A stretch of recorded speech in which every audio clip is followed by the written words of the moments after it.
Bienvenue dans notre Café Talk Crypto. Chaque semaine, on se réunit avec l'équipe pour parler d'actualité crypto, de projets et technologies blockchain, d'analyse de marché et d'opportunités, et bien sûr, d'éducation. Si tous ces sujets t'intéressent, que tu sois novice, avancé ou expert, t'es au bon endroit. Tu trouveras également tous les liens et les sujets de chaque talk dans la description.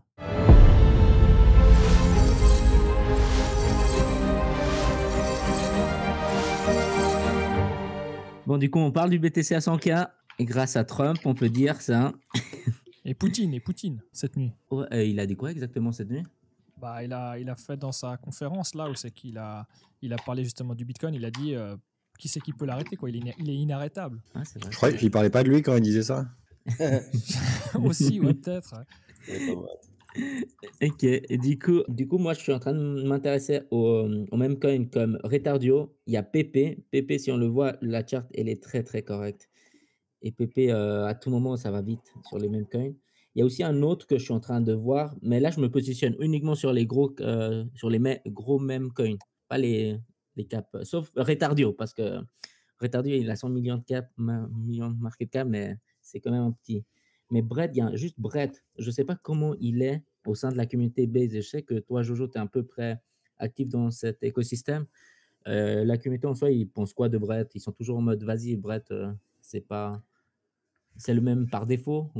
Ouais, je sais pas trop, j'avoue. Brett, c'est le seul un peu. Parce qu'en fait, il est sorti de nulle part au départ et moi, j'ai pas trop compris pourquoi, parce qu'on le voyait nulle part sur les réseaux et tout. Mais le fait que ça soit le premier, en fait, ça faut juste s'arrêter à là pour moi. Pas besoin d'aller plus loin. Parce qu'on est sur Base. Le premier sur Base, c'est celui-là. Donc, c'est celui qui sera le plus mis en avant parce que c'est le plus gros et le plus facile à voir. Donc, 2 milliards, là, je pense qu'il continuera à juste passer le premier, en fait. Même si la communauté, elle n'est pas tant que ça, en fait, la communauté, elle se crée au fur et à mesure, presque. Donc, vu que c'est le plus facile à acheter, c'est le plus liquide, c'est le plus gros, je sais pas s'il est listé quelque part déjà. Bah, il n'y a pas trop de raison si Base continue à performer comme ça que Brett ne perf pas. Après, il y en a d'autres, quand on regarde Ski, typiquement, ça fait peur, quoi. Bah, là, de rentrer, c'est Ski. Ouais, mais bon, c'est vrai qu'en fait, c'est des vieux. Lui, il était à 3 millions il y a 2 mois. Hein. Ouais. Même pas. Hein. Il était à 30 millions de market cap. Alors, oui, il est déjà là et c'est un OG et puis il était monté à 30. Mais il y en a plusieurs qui étaient dans ce cas. Toshi, c'était pareil. Tous les mêmes coins qui sont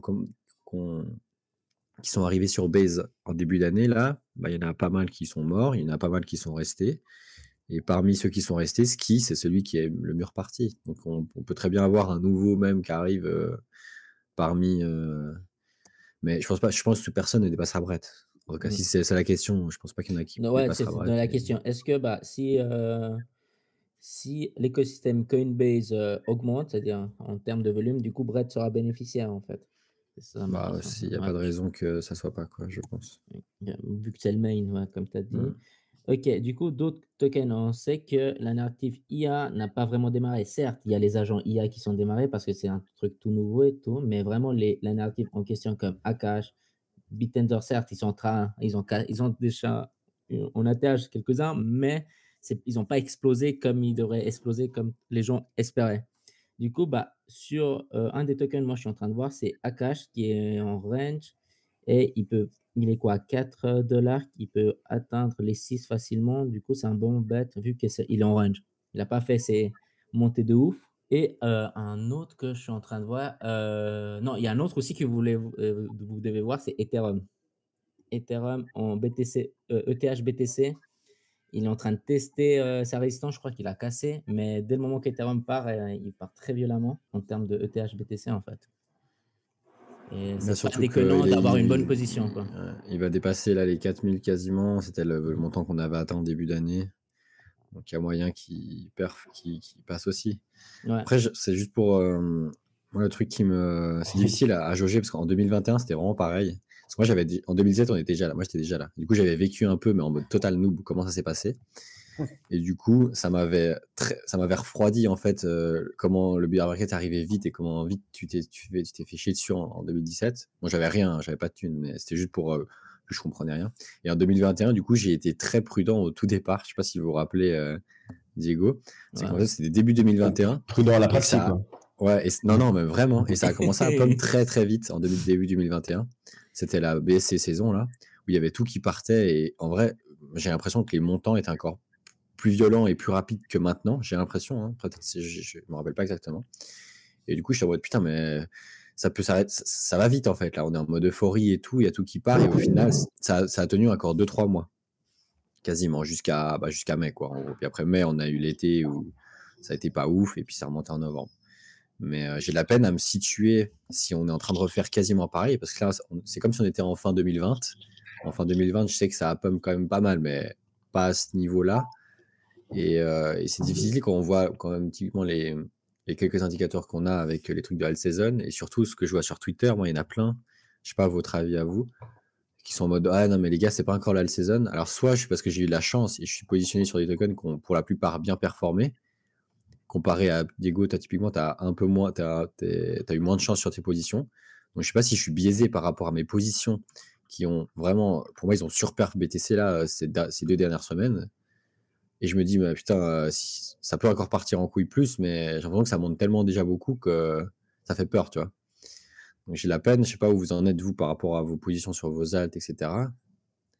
Mais c'est difficile à jauger ce truc de... Les alt season, il y en a plusieurs déjà, parce que si tu regardes entre quand on était arrivé fin 2019 et 2020-2021, on a fait à peu près, je crois, 3 fois le haut bas, alt season, Bitcoin season, etc. Donc ça se peut que là, on ait fait justement une première poussée qui est déjà pas Ça mal fait pour des la petits plupart rebonds, des altcoins, Ouais. faut pas se mentir, quoi.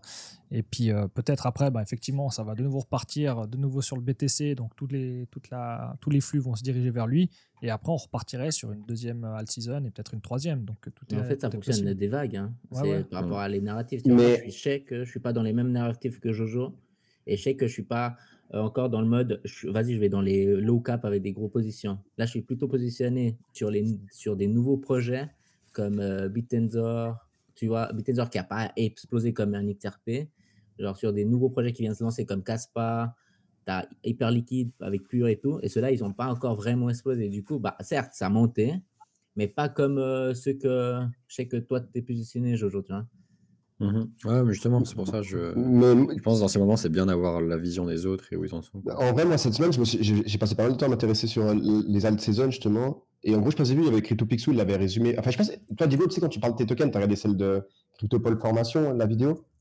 Parce que tu cites un peu les mêmes tokens que lui ou rien à voir? C'est un petit Non, détail. j'ai pas les Ok. mêmes. Ouais, quelques-uns, je crois qu'il parle de Bittenzer, lui. J'en Ouais. ai. Kaspa, je sais pas s'il parle de. Mais la vidéo d'aujourd'hui, je te disais, tu l'as vue ou pas?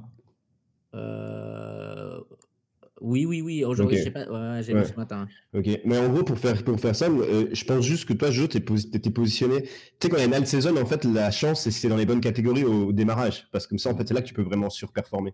Et si t'as pas de chance, t'es dans les mauvaises catégories au démarrage. Et du coup, après, tu t'es juste un peu de rester dedans parce que tu sais qu'à un moment, elles vont monter. Mais si t'as pas de chance, c'est celle qui monte à la fin. Et du coup, t'es un peu baisé comparé au mec qui a fait Snowball, tu vois.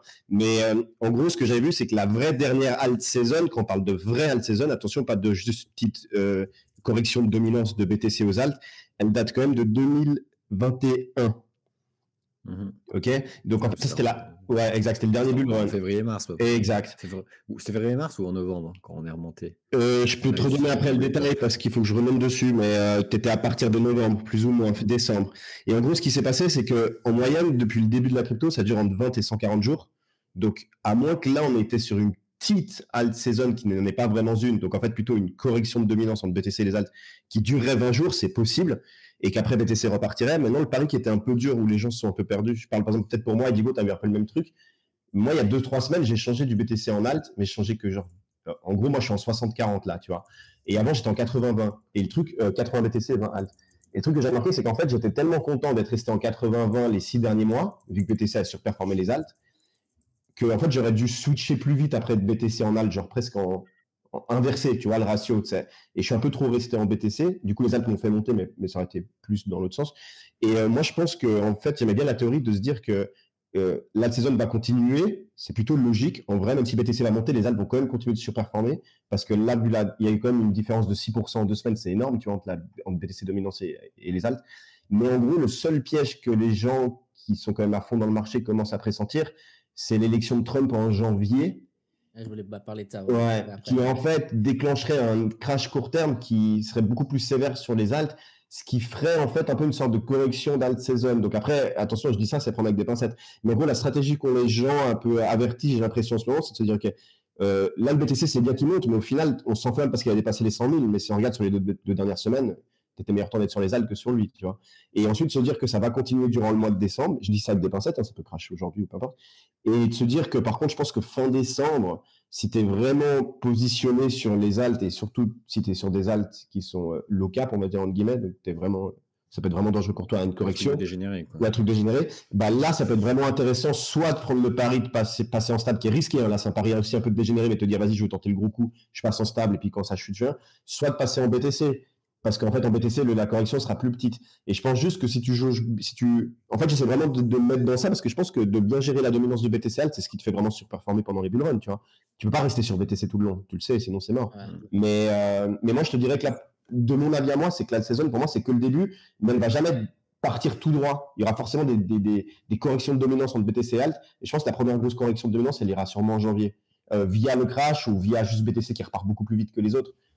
Donc ça c'est juste c'est mon avis personnel. La alt season elle a toujours été c'était le dernier gain si tu veux à la fin du bull run si tu regardes 2018. Ouais, elle durait longtemps hein. Elle dure 6-8 enfin la dernière chaque fois les grosses alt season elles ont chaque fois si je regarde la 2017 c'était de décembre enfin même on va dire début janvier jusqu'à mars 25 mars et si tu regardes la 2021 c'était du 26 mars à peu près au 27 juin. Donc tu regardes, ouais, c'est en 3 et 4 mois maximum. Et c'était là les dernières où c'est que ça a pété. Et après, on est passé sur le bear market. Mais avant ça, il y avait eu chaque fois des montées, des descentes où c'est que justement la dominance, elle a un peu changé de polarité. Ouais. Mais voilà, quoi. Du coup, là, on est vraiment au tout début du bull. Donc je pense pas qu'on est sur la alt season définitive. Effectivement, il risque d'avoir des retracements, peut-être soit quand Trump il va rentrer en fonction, là, le 20 janvier, soit quand on va arriver au milieu de l'été 2025. Mais ouais, je pense qu'il y aura encore des vagues, quoi.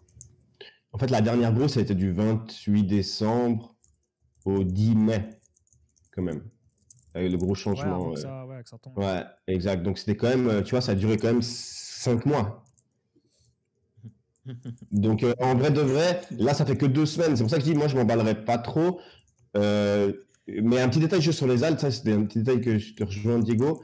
Là, les catégories que les gens, qui peut être intéressant, c'est l'IA, parce que c'est vrai qu'elle n'a pas surperformé ces derniers temps. Donc, tu as cité tout le monde, je pense même NIR, tu prends pas. Pour moi, il y avait Render, NIR, tout ça, BitTensor, tout ce truc.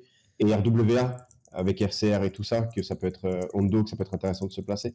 Mais toi, Jojo, quand tu dis que tu as surperformé, c'était dans quelle catégorie, plus ou moins? C'est l'AI, les agents AI, la plupart. Ah, mais tu parles de low cap réel, quoi. Des low cap à 50 millions, à peu près. Donc, c'est pas non plus du 1 million compagnie.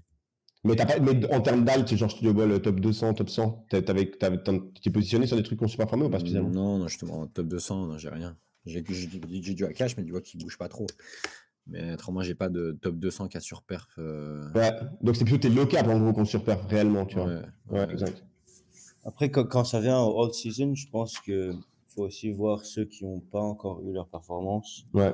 Comme tu as dit, NIR, moi j'ai pris du Arbitrum, c'est quand même un prix qui est haut. Putain, je l'avais oublié lui. mais à 0,8$. Et si on regarde year to date, la chart year to date, c'est vrai qu'il y en a encore certains qui n'ont pas performé comme les autres. J'ai aussi pris du Starknet. Moi, je développe un produit sur Starknet, donc je suis un peu plus bullish que les autres gens dessus, mais genre, je peux aussi à un prix intéressant. Et il y a des trucs qui n'ont pas performé. C'est-à-dire que moi, j'utilisais en 2021 Thor Swap.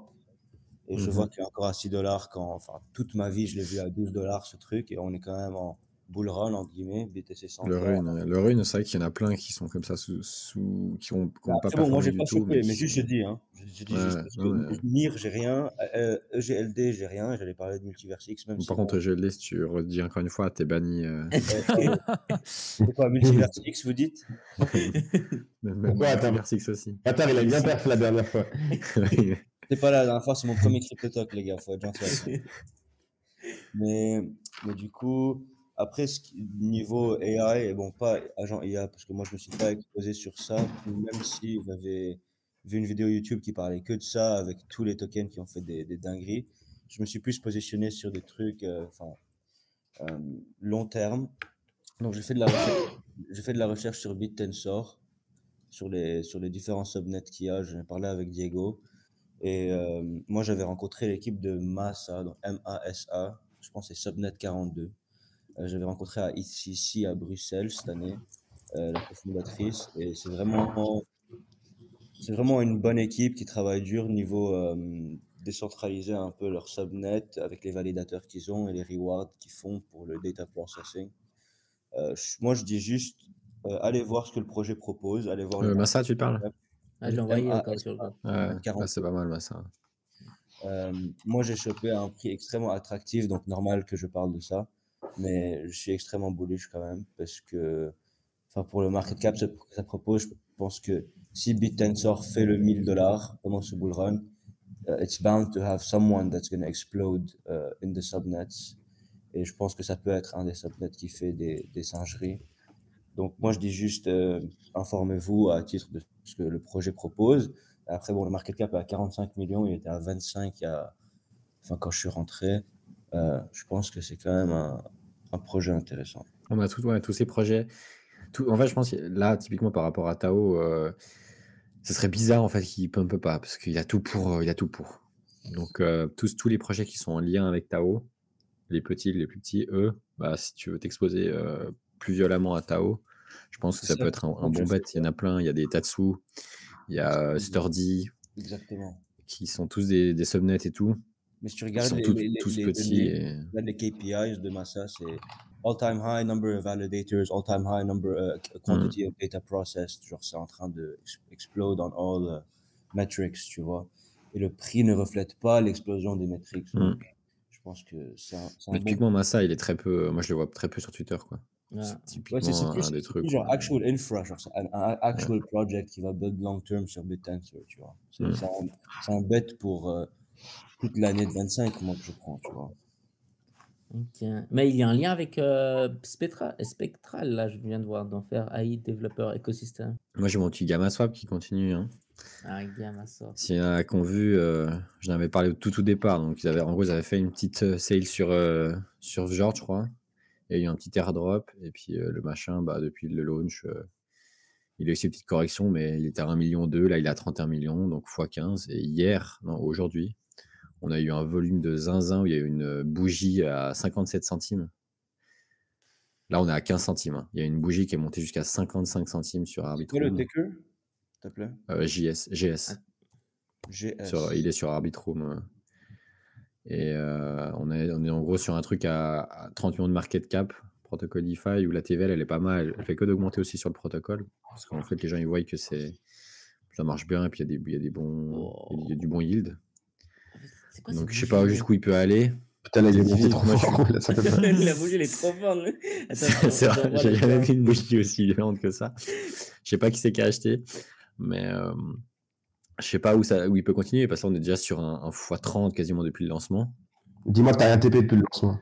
En fait, j'ai mis très peu, parce qu'on était en market cap de 1 million. Ouais, tu peux pas, bien sûr. Donc, puis j'étais pas non plus trop confiant au départ. En fait, il est chill beaucoup par la team de Blockmates. Si vous connaissez, il y a un média qui est plutôt initié et qui souvent font des bons trucs. Et il a beaucoup de chill par. En gros, c'est ceux qui suivent ça de Blockmates. C'est pour ça que j'avais regardé. Puis c'est de la DeFi, donc nouveau protocole. J'ai le wallet qui a acheté il a acheté un total pour. Mec, il est pas rentré en mode rigole. Il a pas rigolé, ce gars, en fait. Hein. Mais est-ce que ce serait un échange? Est-ce que ce serait j'ai aucune idée, mais c'est ça qu'il faut savoir. C'est rentré à des coûts de 70 000. Genre 77 000, 115 000. Ouais, d'où le prix pour. Maintenant, je comprends pourquoi il a pompé. Hein. Ok. En plus, moi, il y a juste un petit token aussi. Vas-y. Non, mais excuse-moi, parce que moi, c'est beaucoup moins dégène, hein, mais que j'ai remarqué que je voulais rentrer depuis un petit moment, qui est rentré dans une zone de compression depuis un mois, jour pour jour maintenant. Donc attention, je dis pas que à prendre avec des pincettes, mais pour moi, ça me fait penser un petit peu à tu sais, Diego, quand tu parlais de. Chillguy. Non, attends, mais je vais le retrouver après. Mais c'est en gros, le token, c'est Arkham. Je sais que vous le connaissez la plupart, et je trouve que là, il est rentré dans une belle zone de compression en vrai. Et son prix, il range quand même depuis le 8 novembre. Là, on a 2,47. Et je pense que ça peut être un truc que dès le moment où il va passer son. Tu sais, c'était les 4 $, il avait fait ATH, mais il était redescendu très vite. Et il y a quand même de plus en plus d'utilisateurs dessus. Ça devient de plus en plus une source un peu d'officialisation, tu sais, quand il y a des déplacements de montants sur les wallets, etc. Et je pense qu'il peut. C'est récent, hein, tu vois, c'est août 2023. Mais je pense que ça peut être un token qui peut surperformer pendant le bull run. Ça peut être intéressant de prendre des positions maintenant, pas forcément de rentrer la totalité de ce qu'on voulait rentrer dedans, mais de faire un DCA dessus. Parce que je pense qu'il va quand même continuer à monter. Mais ça, c'est un truc plus. Après, moi, avec Arkham, ouais, je l'ai suivi. J'avais reçu l'airdrop, tout ça. J'étais chaud d'acheter à un moment donné, mais à un moment donné, ça m'a refroidi. C'est quand ils veulent lancer leur perp, leur projet. Je voyais pas vraiment dans quel sens ils veulent aller. Du coup, je me suis dit, c'est étrange ça. J'ai l'impression. Si t'as peur que si le projet fait flop, ça va les décrédibiliser. Ouais, tu vois. Après, dans le run, ça monte, tout monte, tu vois. Mais est-ce que c'est le bon bet? C'est vrai, c'est pour ça que je t'apprenais avec ça. Non, je peux pas dire que c'est le bon bet. Après, j'avais juste un dernier qui, là, pour moi, ça peut être un peu la petite pépite que personne s'attend, tu vois ce que je veux dire. Alors, parce qu'il est grave utilisé, puis en vrai, il est sous-marin. C'est le dernier, parce qu'il n'est pas dans les dynamiques, c'est De Graaf, que je trouve qu'il peut être intéressant au niveau de la charte. Et moi, je l'avais acheté au tout début en 2020, tu sais, je l'avais eu à 20 centimes, puis il était monté genre jusqu'à 2 balles, je crois, en très peu de temps. Et après, il avait subi une énorme correction, mais là, il a eu un range qui dure depuis 2 ans, plus ou moins. Et il recommence enfin à sortir du range et à rentrer dans sa zone de compression. C'est GRT. Et je sais qu'en vrai, c'est quand même grave utilisé, donc c'est clair qu'il n'a pas la hype des trucs IA, etc., etc. Mais c'est le genre de connerie un peu à la XRP, tu sais, qui est énormément utilisé, qui est en sous-radar et qui peut vraiment perf. Et le jour où il perf, tu te dis putain, mais c'est con en fait, j'aurais pu le voir, tu vois. Donc, De Graaf, je pense que ça peut mériter une petite pièce. Après, je parle pas de tous les autres que tu as cités, parce que pour moi, c'était eux les principaux, tu vois, mais toi, tu les as déjà cités avant, qui pour moi étaient Akash, le principal, Ondo à suivre, AV à suivre, Pendle à suivre aussi, et ce genre de token, quoi. On peut faire, je vais toujours faire un petit point NFT. Je finis juste. Moi, j'ai encore pour Tao, les petits tokens Tao. Il y a Tao.bot qui est aussi perf bien et il est un peu moins visible que les Tatsu, que les Massa, que les compagnies. Après, c'est pas directement, je sais pas si c'est un subnet, mais en gros, ça permet c'est un bot Telegram pour interagir avec les subnets, il me semble. Donc, pareil, lui, il a bien tenu, il a bien rebondi là, même si Tao a pas rebondi, il est quand même assez comme du très très low cap, ça. Mais c'est un de plus dans les sous Tao que je suis pas mal. Moi, j'avais. Kizuna. Putain, tu sais que celui-là, je crois que ouais, Kizuna, putain, là, tu me fais peur. En gros, c'est un meme coin. C'est un meme coin en lien avec Tao. Et du coup, en fait, il gagne la thune en stackant des Tao sur les validateurs. C'est vrai que ça peut être aussi des bêtes, des bons bêtes. Et ça, je me souviens que Kizuna. Oh putain, mais j'avais dit que ouais, il a plus 36%, mais si Tao repart, c'est sûr, celui-là part vite. Facilement. Kizuna, pas oublié, même coin en lien avec Bitenza. Vous faites comment, vous, pour tracer tous vos coins? Parce que même certains qui n'existent même pas encore sur des apps, enfin comme CoinMarketCap ou comme ça, à la fin, tu sais. Dexscreener, tu peux les enregistrer. Tous. Tu peux les mettre en watchlist sur Dexscreener. Ouais. Tous tes cas le contrat. Ouais. Et par contre, par exemple, moi, ceux qui ne sont pas sur Dexscreener, par exemple, quand ils sont sur, par exemple, Bitcoin, là, bah, en fait, je mets sur mon wallet et je le mets en stablecoin. Je dis, OK, la valeur d'aujourd'hui est ça. Ah ouais, ça te garde une trace, quoi. Et tu n'oublies pas, parce qu'après, c'est le truc. Bah justement, il faut oublier. Si tu oublies, si tu oublies pas, après, tu vas en trop tôt. Tu vois, moi, j'aurais oublié ski, j'aurais pas mis, bah, je serais en x100. Moi, petit détail, j'avais acheté Taobot le 10 mars 2024 pour $300, c'était rien. Et je suis que maintenant de retour à $280. Donc, je sais pas si tu te rends compte, ça fait presque un an que je le hold pour faire un break-even sur ton Taobot. Donc, je sais pas si c'est un signe, tu vois ce que je veux dire, mais. Putain, je me rappelais qu'il avait call en plus, je suis entré dessus au bol et c'était pas dingue. Je me suis retrouvé très vite en divisé par 23, tu vois, donc c'était pas mal. Ouais, les gars, petit point NFT, il y en a que ça vous parle ou pas, juste en rapide, parce que ce qui se passe dessus, c'est quand même en vrai tout aussi fou que ce qui se passe sur la crypto. Je sais pas ce que vous en pensez depuis ces 2 dernières semaines. Ouais, vas-y. Bah, moi, vas-y, Diego, toi, t'as suivi pas mal. Non, j'ai vite vu hier avec Ralph les NFT. Et c'est là qu'on s'est rendu compte qu'à partir du 27 novembre, mais vraiment, genre 27 novembre, tous les NFT ont augmenté leur prix, x2. Moi, j'ai voulu Lil Pudgy, je le regarde depuis un Ether parce que je pense que c'est une exposition sur, comme a dit Swiss Crypto Quest, un des projets qui va être les projets phares en termes de visibilité marketing, comme était un peu Yuga Labs à l'époque de 2021 avant qu'il nique tout. Je pense que Pudgy, c'est le leader maintenant. Et bon, après, Compadre est très bullish sur Milady. Moi, enfin, je connais pas très bien le projet. Mais c'est cher, c'est un prix d'entrée de ouf, 6 Ether et demi, alors qu'un Pudgy, enfin, non, le Pudgy est 14, mais le Lil est moins cher. Mais il a aussi déjà perf, donc chacun son risque. C'est que le Pudgy à 16 maintenant, c'est ça qui est ouf. Mais du coup, juste dis-moi, le lead Pudgy, c'est comme les mutants pour. C'est ça, ouais. Ok. En guillemets. Ok. Perso, je hold toujours mes Fox Fam depuis 2 ans. Putain, j'ai jeté un monstre. Je te jure que rien que pour ça. Holder. Et ce qui est bien, c'est que sur Twitter, ils ont été présents et là, ils ont dit on est toujours là. Et ça fait plaisir. Mais toi, t'es une whale en plus. Hein. Ouais, je suis une mini whale de Fox Fam, ouais. Je sais pas ils en sont là, mais 0,02 Ether. J'en ai 10. Ça me fait calculer, je vous laisse. Hein, je suis au petit million, quoi. Mais t'es déçu de passer FKT ou pas trop? Bah, c'est juste je pense que les NFT, ils peuvent repartir en fait, mais il faut qu'il y ait du pur art, j'ai l'impression que ça va beaucoup moins marcher qu'avant. Et en fait, même du Bored qui, en fait, comme j'avais dit la semaine dernière, le Bored, il s'auto-rewardait, frère. Il n'y avait aucun intérêt, il n'y avait aucune interaction avec les projets externes. C'est genre, tous ceux qui ont un Bored, ils ont un mutant, tous ceux qui ont un mutant, ils ont ci. Et au final, c'était une boucle pondiesque sans fin, j'ai l'impression. Il y avait peu de vraies valeurs qui étaient apportées, mis à part qu'il y avait un airdrop pour les gens. Alors que là, la plupart des NFT qui ont mieux perf, c'est soit une communauté comme Milady qui sont vraiment poussés par le bas grâce à la communauté, ou alors des NFT comme Pudgy et compagnie qui rewardaient, qui faisaient des collaborations avec d'autres projets, des projets crypto, des projets de tokens, et pas vraiment que des NFT. Et moi, le seul que j'ai, c'est les slots qui sont sur Cosmos, les Celestine slots qui sont sortis au début de l'année, je crois. Et eux, ils ont bien tenu. Ils sont à $6,000 de floor price. Mais je pense que c'est de 1 parce qu'il y a une communauté sur Cosmos qui est un peu différente et que c'est en gros tout ce qui tourne avec les slots, c'est tout l'écosystème modular chain. Donc Celestia, Initia, tous ces trucs, tous ces projets de crypto qui sont dans la narrative de modular, en gros, ils sont directement en lien avec Celestine. Et en gros, il y a eu plein d'airdrops moi j'ai reçu un airdrop de Mantra typiquement. En fait, ils font des collaborations avec tous les projets Cosmos. Donc il y a un peu de tout dans Cosmos. Plus vraiment, il y a ce truc qui est très très fort avec Celestine Slot, c'est les NFT de la modular chain. Les modular chain, on sait que c'est une narrative qui est un peu en retard encore, mais c'est un petit peu c'est le truc de Celestia en gros, c'est la thèse Celestia. Donc, mais des projets purs art, je pense pas que c'est des trucs qui peuvent vraiment.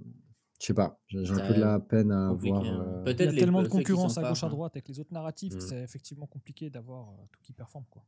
Mais mi-temps, t'es pas dans le aussi. Yacht Club, là je me dis que ça peut jouer en vrai, c'est qu'on sait qu'il y avait eu les prix étaient montés tellement haut qu'on sait qu'il y avait de la spéculation, etc. Puis au bout d'un moment, 400 000 pour un yacht, on savait que c'était.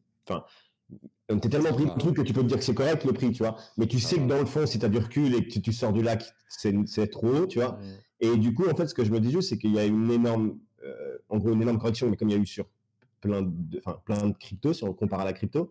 Et c'est juste que là, il a fait x2 encore en une semaine. Donc, quand il est passé de 11 Ethers à 23 Ethers, sachant que l'Ether a pris aussi un peu de pourcentage, donc il est en plus que x2. Mais l'avantage aussi, c'est que quand le jeu va sortir, et j'ai l'impression que la hype du gaming, si le bull run continue jusqu'à l'année prochaine, elle va plutôt venir vers l'année prochaine quand, tu sais, GTA 6, ça va commencer à en parler. Peut-être je vais trop loin, mais j'ai l'impression que GTA 6 est quand même vachement présent dans le gaming, a beaucoup d'influence sur le gaming, et que s'ils sortent leur jeu dans ces périodes-là, tu crois pas que ça pourrait être logique au final que toute leur économie reparte au même moment, parce que leur jeu, il avait l'air quand même assez costaud, quoi, en termes de métaverse. Je sais pas où ils en sont. Est-ce qu'ils continuent dessus? Ils sont encore dessus? Est-ce qu'ils sont ils sont encore dessus. Ils ont élevé beaucoup. Ils avaient élevé plus de 500 millions. Après, ils avaient élevé 300 millions. Non, on leur a donné un peu d'argent avec les Land Underside. Ouais. Je suis un fier founder d'Earthside. Bien sûr. Après, les pure gamers, ils s'en foutent un peu de la crypto. Ce qui les intéresse, c'est le jeu. Donc, il faut juste que le jeu, il ait un lien et puis indirect. En fait, que les gens utilisent la crypto sans même s'en rendre compte. Et là, ça peut apporter de la valeur. Mais sinon, le pur gamer, ben voilà, il va jouer, quoi. En fait, j'ai juste l'impression, tu sais, comme on a vécu un Solana, moi je me rappelle que Solana, quand vraiment il était à 10 $ avec la chute d'FTX et tout, la plupart des gens c'était là en mode ok, Solana c'est mort, quoi. Puis quand il a fait x2, il est monté à 20, 25, ah mais Solana, vas-y, c'est compliqué. Et au final, quand ça remonte à 200, tu te dis putain, mais en fait c'était logique, Solana c'était trop puissant, genre ça pouvait pas s'éclater comme ça. Et je me demande si Yacht Club c'est pas pareil, parce que Yacht Club, ça a une histoire. Enfin, quand on parle des fondamentaux de la NFT, moi je suis désolé, mais ceux qui ont rendu mainstream la NFT, mine de rien, pour moi c'est pas CryptoPunk, c'est Yacht Club. Genre concrètement, quand d'un coup tu vois une Neymar qui le mettait, d'un coup tu vois une nana, un moment Yacht Club c'était vraiment un signe de prestige, tu vois. Et je trouve que, moi je pense qu'il faudrait pas non plus être trop pessimiste là-dessus et se rendre compte que si la NFT a du futur, et moi je pense qu'avec l'RWA il y a du futur dans la NFT aussi. En fait, je pense qu'il y a pas mal de raisons de croire que juste pour l'image que c'est, ce que ça représentait, tu sais, pour les gens, ça peut être pas con de prendre dire. Après, je dis pas d'acheter un yacht à je sais pas combien, peut-être ça peut être risqué, ça dépend du portfolio de tout le monde. Mais tu sais, il y a le chien qui est un Ether, il y a le mutant qui est à 4. Et je pense qu'en réalité, je sais pas, je pense que la NFT, en fait, on a trop craché dessus, ça a été grave descendu, mais comme la crypto l'a été. Et que c'est nouveau, tu vois. Mais je suis pas sûr que c'est son dernier mot, tu vois. Et après, par contre, je rejoins que Pudgy, ça aurait été le top. Mais c'est juste que les prix sont déjà hauts, mais un Lil Pudgy, c'est hyper intéressant, tu vois. Un 64, ça peut être bien. Mais moi, ce que je pensais faire, c'était regarder peut-être avec toi, comme Padré, ou je sais pas, avec quelqu'un, si, tu sais, des fois, moi, j'aimais bien prendre à deux, tu sais, des NFT, enfin, c'est avec des gens qui j'ai l'habitude de traiter, mais pour éviter de rentrer avec trop de montants dedans. Des fois, c'est intéressant aussi. C'est ça que les multiples sur la NFT, ça va vite, hein. Yacht, il a quand même doublé. Enfin, Yacht, c'est violent ce qui s'est passé en une semaine, hein. Ce que j'ai peur, Aleph, c'est que de 2021 à aujourd'hui, le board et le mutant a été oversold, overbought, Ouais. Donc, c'est plus l'exclusivité que c'était avant. Avant, tu as un board ou un mutant, tu as un GOAT, quoi. Ouais, exact. Maintenant, il n'y a plus ça. Tout le monde est passé par own un mutant ou un board. Enfin, on a vu les boards à 3000. Après, c'est vrai que si tu compares à Solana, mais Solana, le fait qu'il y avait Meme Coin Frenzy pendant toute l'année, c'est aussi, on va pas se mentir, c'est aussi une des raisons pour lesquelles Sol is back, quoi. C'était Meme Coin Frenzy sa mère, alors que Board, est-ce qu'ils ont un truc où ils peuvent launch des trucs, créer du volume, ramener des gens, dégénérer. Enfin, il n'y a pas cette puissance comme un layer comme Sol, je pense. Mais c'est pour ça, moi, je dirais plutôt les nouvelles vraies brands, les choses où les gens se disent putain, il a un Pudgy, ce gars, putain, il a un Milady. C'est plus ça, les brands qui sont là pour ce cycle. Après, bon, I can be wrong, hein, c'est clair. Oui, bien sûr, mais comme moi, bien sûr. Ça va péter beaucoup plus tard. D'abord, moi, je pense que le principal, c'est que les gens veulent se faire de la thune sur les altcoins qui sont faciles, c'est plus facile à rentrer, etc. Et puis qu'une fois que tout ça aura bien pété, et ben là, il y aura peut-être des hypes au niveau de certains NFT, certaines collections qui sont restées un peu dans l'ombre pendant cette période de hausse. Et les gens vont se dire, finalement, je peux investir aussi sur ces NFT. Maintenant, j'ai la maille, tu vois. Oui, bien sûr, mais c'est bien de prendre des positions quand c'est encore plat, tu vois. Enfin, je dis d'attendre de clienter. Ouais, exact. C'est vrai que je dis juste que je pense que c'est un bon moment de s'y intéresser maintenant et de prendre des petites positions. Je dis pas des grosses, hein, bien sûr, je dis des petites. Ça peut être d'allouer peut-être 3% du portefeuille total, enfin, peu importe, tu vois, 5% à définir. Mais en tout cas, j'ai remarqué que la NFT, on l'a trop. Même nous, on n'en parlait pas dans les talks pendant un moment. Tu vois, on l'a grave mis de côté. Et en réalité, quand on voit les volumes, parce que là, c'est des volumes de malades qu'on repris, hein, à part ça en 2 semaines. Hein. Et je pense que c'est pas mort. Après, moi, j'irai peut-être pas, je passe pas assez de temps dessus, donc j'irai peut-être pas chercher la nouvelle pépite. Quand j'ai la nouvelle pépite, je parle du truc qui à l'heure actuelle vaut rien et qui a moyen qui pète. Mais c'est vrai que les nouveaux trucs style Pudgy's, Milady, qui sont pas si nouveaux, hein, qui ont quand même un an et demi, mais qui étaient là pendant le dire, ça peut être eux, ça peut être eux qui vont péter et ça peut être bien de prendre position là-dessus. Après, Milady, on l'a vendu, j'en ai vendu pas si longtemps que ça, mais ça quand même longtemps. Mais prendre un autre, tu vois, ça me fait chier de rentrer dessus maintenant, quoi. Mais c'est prendre. Ouais, trop cher. Ouais. Après, il y a bien des mecs qui ont acheté Clonix à 38 Ethers, donc tu vois, je me dis que, le monde. Oh, Starfall, chacun joue dans sa ligue. Hein. Chacun joue dans sa ligue, si on fait comme on peut. Les gars, je suis trop triste, Clonix. Je sais pas si vous, moi, ça m'a trop. Moi, Clonix, j'ai la haine parce que j'allais acheter une carte à 3 Ethers et après, elle était montée genre à 40 Ethers. Je l'avais pas acheté, j'avais tellement la haine. Et après voilà. Et petit dernier vague, on avait craché sur Chili's, mais méfiez-vous. Hein. Ça, c'est le petit mot de la semaine aussi. Chili's, faut se méfier, les gars, quand même.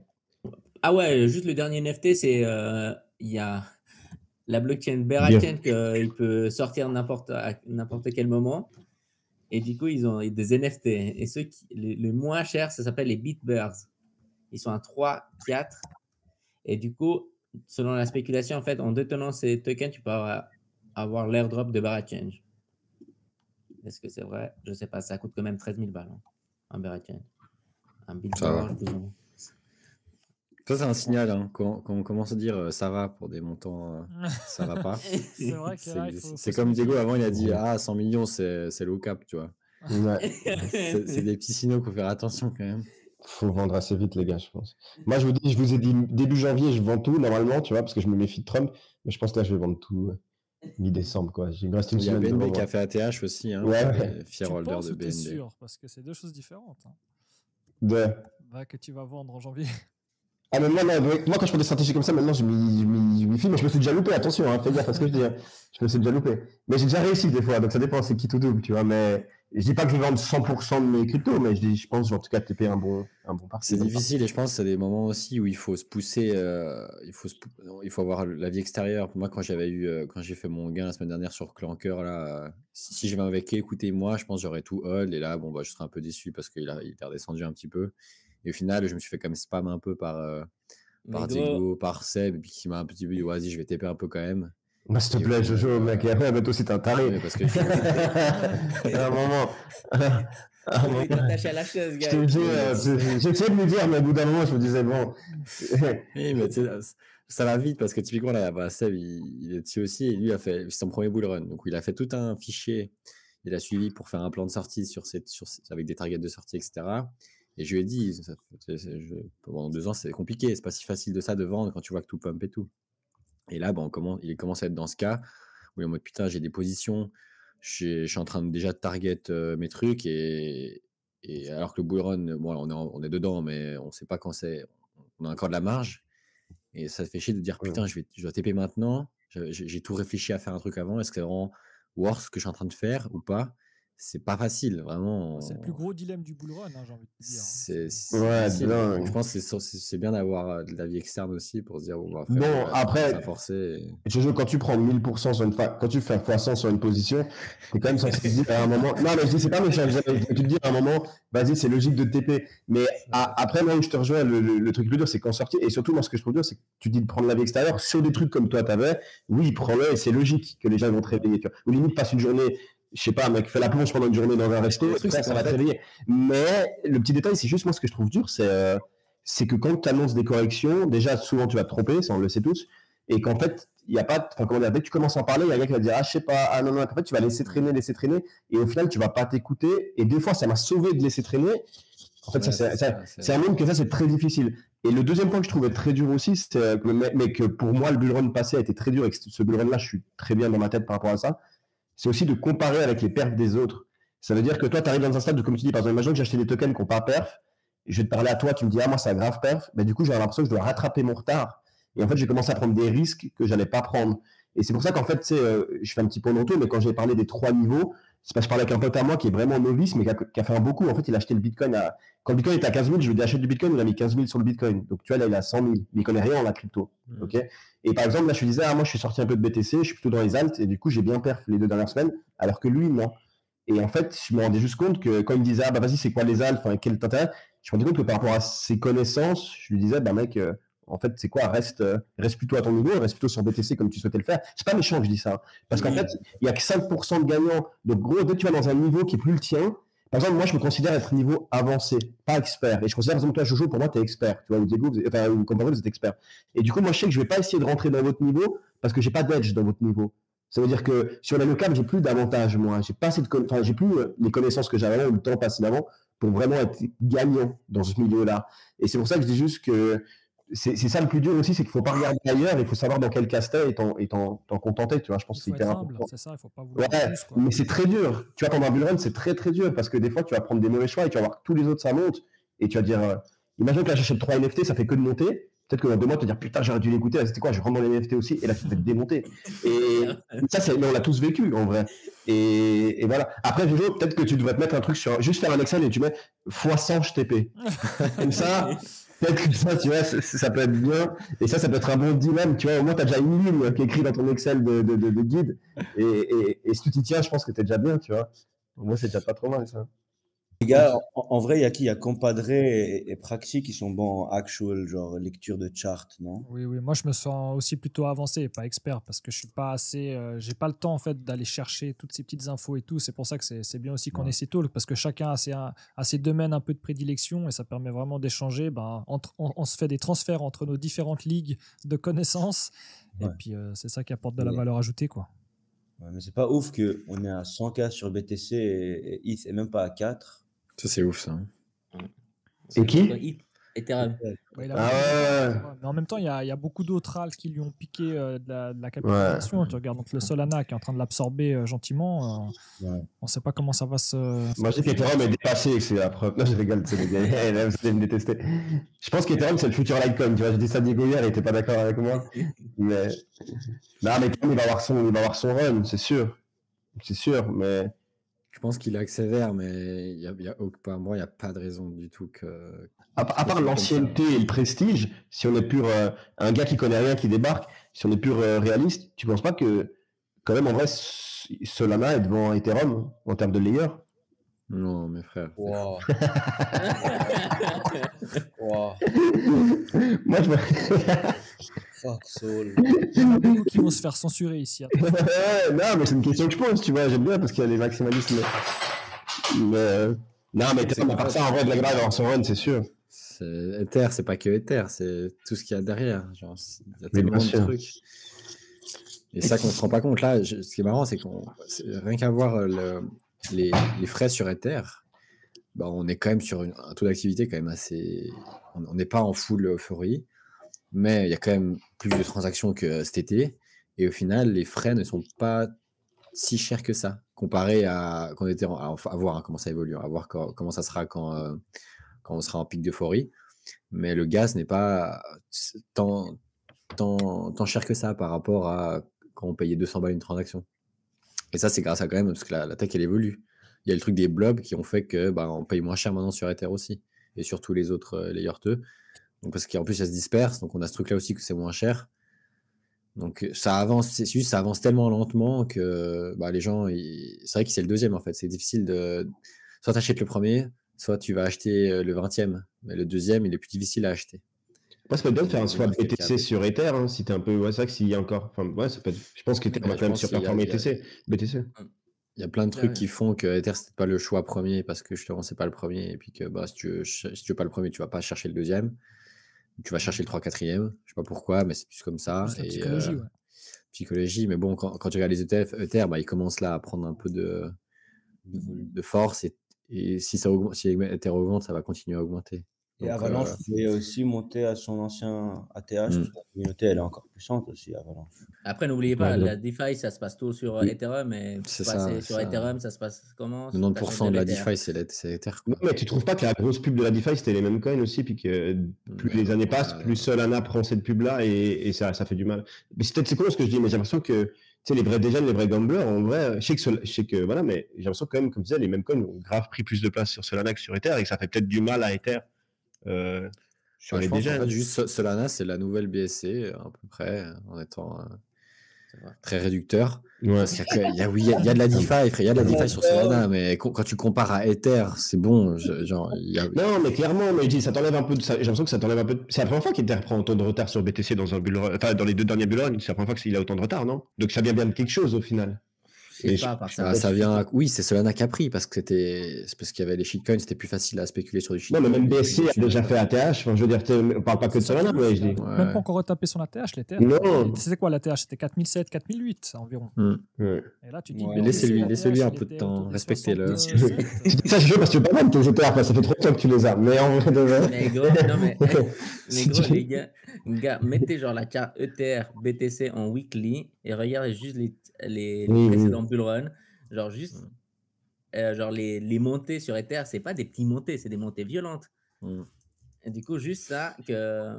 Non, moi je reste persuadé qu'Ether va avoir ce moment, c'est sûr. Gros, Mark Zeller, il a dit Ether vainqueur. Là, tu m'as convaincu. Puis il y a des trucs, après, je pense, je sais pas s'il y a des trucs, mais par rapport aux agents AI, il y a un truc qui a fait du bruit là ces 4 derniers jours, c'est Empiril qui développe de l'agent AI. Et en gros, qui a un système Franchement, c'est cool. Moi, je parle parce que c'est cool, pas parce que spéculation, parce que c'est vraiment stylé, je trouve, le truc. Ils ont lancé. En fait, ils ont une toolbox et ils ont un truc, un bot qu'ils ont lancé sur Twitter qui s'appelle Simulacrum. Simulacrum. Et en gros, ce truc permet d'interagir avec des wallets directement depuis Twitter.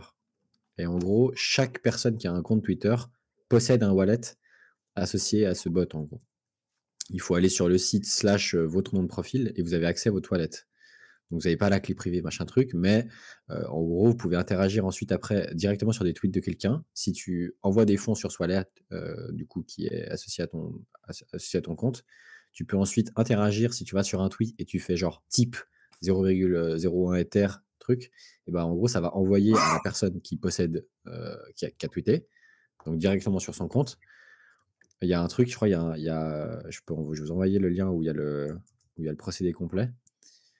Mais je trouve ça assez cool au niveau de l'adoption de se dire, en fait, dès que tu as un compte Twitter, tu as un wallet. Ouais. Et en fait, c'est-à-dire que tu pourras très bien dire dans le futur, de dire, tu peux du coup typer très facilement ce que tu veux, ou tu peux acheter très facilement ce que tu veux depuis Twitter directement, même si c'est un peu chelou. Hein, mais rien que le fait d'avoir un compte Twitter, avoir un wallet associé et pouvoir interagir avec toutes les personnes qui sont sur Twitter de façon quand même très très simple. Là, on est encore sur un commentaire sur un tweet, mais peut-être après, il y aura un bouton. On ne sait pas si X ajoute un petit bouton genre type. Et tu as directement ton wallet intégré, c'est directement sur la plateforme, c'est toi qui le possèdes. Je trouve ça quand même assez cool au niveau de comment ça. C'est l'évolution, quoi. Et surtout, l'évolution est X, quand même. c'est 250 millions d'utilisateurs, donc forcément, c'est positif pour la crypto. Mais du coup, c'est que sur des sympa. tokens EVM, j'imagine. Je pense que c'est de l'EVM, mais sur Base. Donc ça coûte rien. Ok, sur Base, ok. Et du coup, tu peux lancer un token depuis Twitter également, comme on l'a vu avec Clanker sur Warpcast. Warpcast, ça reste quand même très très niché. Là, on a pareil et ça marche sur Twitter. Donc c'est un peu bizarre. Tu vas dire pourquoi lancer un truc sur Twitter, mais c'est juste de comment ça avance et comment les trucs viennent de plus en plus. Là, moi, j'ai un vrai step-up par rapport à avant où c'est encore une galère. Là, j'ai un vrai truc, même si le use case est un peu bizarre. En fait, ça te montre les possibilités derrière. De se dire que tu peux faire ça comme ça, on sait rien. Peut-être dans 3 mois, tu pourras très facilement. Je n'ai pas les idées en tête, mais c'est la clé de la ça mass montre adoption, que en fait. C'est en passant comme ça. Ouais, c'est ça. Est-ce que quelqu'un s'est dit il y a 1 an, putain, on va pouvoir faire un truc comme ça, on aura tous un compte, on aura tous un wallet associé à nos comptes Twitter et on pourra interagir en commentant un mec, on pourra lui envoyer des Ethers directement, qui coûtent rien en plus, c'est sur Buzz, etc. C'est quand même assez ouf. Et surtout, le gars qui ne connaît rien aux crypto, finalement, il utilisera la crypto sans même le savoir. Du coup, côté nouvelles, moi j'ai une nouvelle. Il y a beaucoup de nouvelles par rapport au Bitcoin qui est apparu cette semaine, mais une que ça m'a tilté, c'est que la SEC vient d'approuver le 29 novembre le premier exchange au state pour fonctionner 24 heures sur 24. Ouais, t'as vu. Ouais, ça c'est incroyable. Du coup, en fait, ça peut, si on va un peu plus loin, ça peut faire référence à la tokenisation et tout, avec, je sais pas, avec Ondo. En fait, moi, si j'ai bien compris, ça va permettre de rajouter pas mal de fonds dans le marché de la RWA, c'est ça? Ouais, ça permettrait une narrative. Et en plus, Ondo, il est bien reparti, mais ça peut être un bon bet pour aller dessus. Ok, du coup, côté aussi NFT, depuis la dernière fois qu'on a parlé, la boîte qui avait acheté des parts de la société mère de Penguin, le marché des NFT a fait presque x2, on va pas se mentir, de manière un peu générale, passant du Bored Tape de 12 Ethers à 22 Ethers. C'est-à-dire, à l'heure actuelle, je pense qu'il est à 90 000 un ape. Est-ce que ça va taper l'ATH, l'ancien ATH? C'était combien? C'était 500 000 si je ne me trompe pas. Ouais, c'était 400, 500. Moi, je pense qu'on a déjà vécu ce cycle un peu de hyper speculation sur des assets qui ont moins de valeur que Bitcoin, Ethereum avec les meme coins. Je pense pas qu'on va vraiment aller chercher les valeurs d'avant parce que c'était trop puissant avant. Mais je pense qu'il y a certains points d'entrée qui sont intéressants, un Lil Pudgy ou certaines choses. Moi, je pense que la fin d'Artefact est quand même un grand moment pour les NFT sur Ethereum. Je pense que c'était quand même une top 5 collection en termes de ce que ça représentait pour la culture. Et moi, j'étais grave à fond dans les NFT. Et que l'Onyx c'est toujours été une collection préférée. Et le fait que ça tombe, j'ai l'impression que les NFT ont perdu quelque chose d'important et je vois mal les border pas 500K encore une fois, quoi. Après, je peux être wrong. Et t'as les pingouins aussi. Hein, Ouais, faut acheter un Lil Pudgy. Ouais, il y en a tellement maintenant, c'est comme toujours. Hein. C'est ceux qui vont réussir à avoir la plus grosse attractivité auprès des retail, des nouveaux, qui vont engendrer des plus grosses prises de capitaux, quoi. Moi, j'ai bien aimé ton petit partage du tweet là, de CZ par rapport à Peter Schiff. C'était énorme. Depuis le temps qu'il n'arrête pas de dire que ça va couler, machin et tout, ils commencent tous à retourner un peu leur veste petit à petit. Maintenant, il y en a même qui disent que oui, en fait, j'en avais acheté un petit peu quand même dans le doute, parce que voilà, alors que derrière, ouvertement, ils crachaient dessus. C'est marrant de voir en fait avec le recul le changement de position, quoi. Bah, il est à fond dans l'or, c'est un économiste, voilà quoi. Donc, mais Bitcoin, bah, il était vraiment pas chaud du tout. Il disait que c'était rien, que ça valait rien et que ça allait tomber à zéro, quoi. Est-ce que c'est un peu le Tom Benoît de l'Amérique? Peut-être, ouais. On n'entend plus trop parler de lui. Enfin, moi, j'ai pas trop suivi à part quand il avait fait le talk. Mais je crois, il me semble, il est toujours à la recherche de son scindeur de Bitcoin. Et en fait, il parcourt l'Europe pour le trouver, donc on verra. Ah oui, après, il y a une nouvelle que c'était assez intéressant, qu'il y a un petit dump sur le marché Corée du Sud, que le président a mis en place la loi martiale et tout. Et ça a permis, en fait, c'est à ce moment-là, j'ai pu acheter un petit peu du Bitcoin et Ethereum pour... là, tu étais réactif, là, pour le coup. Ouais, j'étais... Bah, dès que tu as publié, moi, tu as vu, j'ai directement acheté aussi un peu de BTC. Et je me suis dit, c'est bon, là, chaque fois, c'est des opportunités. Tu te dis, quand on est dans des marchés tendus comme ça à la hausse, chaque mauvaise nouvelle qui permet de faire un petit dip comme ça, de prendre 4-5% dans les dents, tu te dis, bah, c'est la meilleure occasion qu'il faut pour rentrer, recharger, quoi. Ouais, c'est clair. Mais sachant que sur leur monnaie, genre le BTC et leur monnaie, c'est descendu à moins 30%. Hein. C'était une opportunité incroyable. Ouf, hein. Bon, après, il fallait être sur ce marché-là, sur un exchange qui permettait d'acheter le BTC avec leur monnaie. Sur Upbit, non? Ouais, Upbit, ouais, exact. Putain, c'est ouf. J'avais créé un compte à l'époque parce qu'on voulait lister le stablecoin régulé en Suisse. Putain, comment il s'appelle déjà? Il a un nom bizarre. Non, mais c'est pas le stablecoin suisse régulé dont tu penses. Moi, celui qu'on a parlé la dernière fois, là. Je crois pas. C'est des gars, ils avaient tokenisé un fonds BlackRock et redistribué à des investisseurs en Amérique du Sud. Et genre, le moyen de paiement pour rentrer dedans était un stablecoin qu'ils avaient échoué en Suisse régulé avec des réserves chez Lombardier, avec un trust et des audits, etc. Mais ça n'a pas pris, et très compliqué avec la FINOA. Mais du coup, quand moi je travaillais sur les listings pour eux, dans les autres pays, dans le reste du monde, il y avait Upbit pour la Corée. Et je suis même pas sûr si j'ai encore mon compte. Après, Huobi, c'est pas en Corée aussi ou c'est... Huobi, j'ai aucune idée, mais je crois que c'est pas basé à Dubaï maintenant. Ils ont pas genre changé en 2020. Ouais, non, c'est Japon. Ouais, bon, c'est un truc aux Seychelles, mais après, Hong Kong, Corée du Sud. Ouais. Mais je pense que Chainlink, ça va... presque leur façade, elle est pas tant crypto que ça. J'ai l'impression qu'ils s'éloignent un petit peu parce que mauvaise presse à cause du mot, tu vois. Et qu'au final, ils font leur truc dans leur coin et tout le monde a besoin d'eux. Donc, ils s'en foutent, en fait. C'est un peu l'entreprise qui va porter le truc, j'ai l'impression. Ils sont très dispersés, en fait, j'ai remarqué. Ils touchent vraiment à toutes les narratives que tu vois dans l'IA, dans le RWA, dans à peu près tout, quoi. Et puis, ils font des partenariats, du coup, avec énormément de monde. Donc, si tu regardes la map là qu'ils ont, c'est assez ouf quand tu vois le nombre de personnes. Effectivement, tu te dis, ils sont en train de s'éloigner un petit peu de la crypto. Et en même temps, ça leur fait prendre aussi plus d'ampleur, tu vois. Donc, c'est pas plus mal. Ça, là, c'est un peu une entreprise normale pour moi, j'ai l'impression. C'est vraiment une... Ils ont la crypto, ils utilisent la tech de la crypto, mais quand tu regardes un peu la communication et tout ce qu'ils font, et leur branding un peu presque, tu vois, ça fait très entreprise juste tech, quoi. Ouais. Après, bon, ils apportent quand même la solution, un peu quand même de décentralisation pour pas justement utiliser des serveurs centralisés. Et puis, du coup, tu peux manipuler un peu l'information. L'oracle, elle est plus neutre, si tu veux. Donc, il y a quand même ça heureusement, qui a un lien avec la crypto, quoi. Du coup, moi, je voulais parler, j'ai 3 points à parler sur la spéculation. Pas forcément sur des tokens. Oui, j'ai 2-3 tokens soit à proposer et à demander. Premièrement, c'est que Bah, déjà, c'est pas mon première bulle et du coup, il faut, je parlais hier avec, Aleph.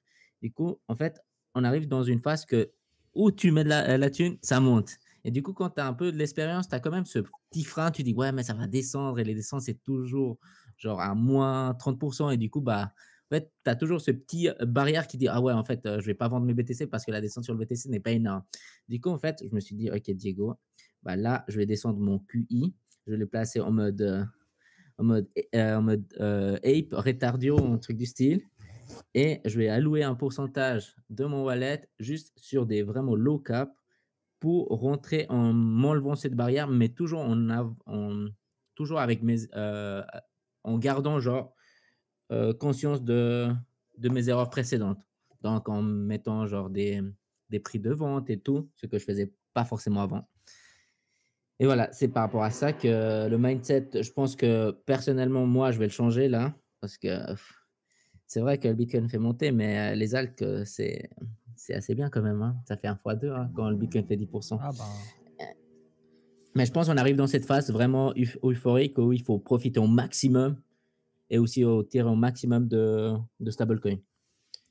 Ok, ça c'est ce point que je voulais préciser bah, tu as pour raison, hein, mon c'est la cas. base de mettre, pour moi, de mettre les. C'est aussi ce que j'ai un peu au niveau de 2021, deuxième cycle et tout, et puis surtout maintenant que j'ai mis vraiment en application, parce que même 2021, je faisais l'erreur de ne pas forcément mettre des targets de vente. Et en fait, après, tu es vraiment hypé par le marché où c'est que tu dis, ah ouais, bah, ça monte tellement vite. euh, et le temps passe super vite en fait. Tu n'as pas le temps vraiment de prendre ta décision. Alors que là, bam, je sais, le BTC, je sais que j'ai une position là, dès qu'il passe les 105, je vends XBTC, etc. Et je fais ça pour toutes les cryptos. Et au moins, bah, mon plan, il est déjà posé. Je peux affûter, si tu veux, les dernières targets les plus hautes et puis les premières. Mais dans la grande ligne, je sais que je vais m'y tenir sur tout ce qui est entre, si tu veux. Et Ouais, je ouais. pense que c'est que comme ça que tu réussis à sortir des profits, quoi.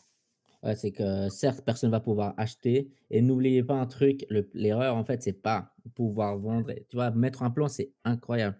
Mais je pense que la plus grande erreur qu'on peut faire, c'est disons que tu vois, il y a le marché qui corrige. Et après, bah, on rachète le dip. Et en fait, c'était vraiment le dip, quoi. Le dip continue. Ça peut être très violent.